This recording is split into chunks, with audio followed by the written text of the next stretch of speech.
Juan Fernandez tonight. President Trump made his pitch for 2020 in New Hampshire, just like he made his pitch against freshman Congresswomen Ilhan Omar and Rashida Tlaib. In an unprecedented move today, Israel barred the two lawmakers from entering the country after the president encouraged it.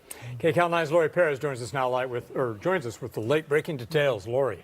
Well, as you can imagine, Israel's ban is drawing strong reaction from those who support it and others who say it's a stunning move to punish political opponents.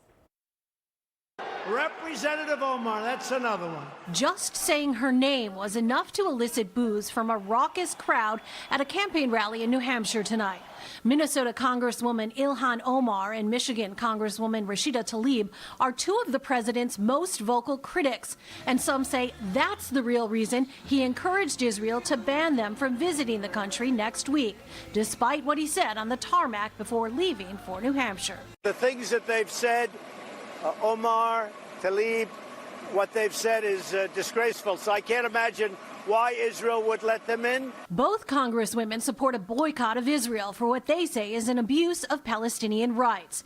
Israeli Prime Minister Benjamin Netanyahu, a close friend of Mr. Trump, announced the decision to deny them entry just hours after the president tweeted it would show great weakness if Israel allowed Representative Omar and Representative Tlaib to visit. They hate Israel and all Jewish people. Netanyahu defended the ban, saying Israel's law prohibits the entry of anyone who could harm the country. Dylan Hosier of the Israeli-American Civil Action Network in LA says it was a difficult decision, but the right one. If the itinerary had been, if they had an interest in meeting with any Israeli officials or seeing Israel at all, I think that would have changed things dramatically. Again, in this case, the itinerary had zero elements of it that were in Israel or connected to Israel at all whatsoever. And they were really just going there, and their intent obviously was to go there and to undermine the state of Israel. And in fact, if you looked at their title of the itinerary, it said that they were going to Palestine. They didn't even recognize that they were traveling to the state of Israel. Rabbi Marvin Heyer of the Simon Wiesenthal Center was more blunt. The state of Israel doesn't want to welcome people who hate Jews. You're one-sided.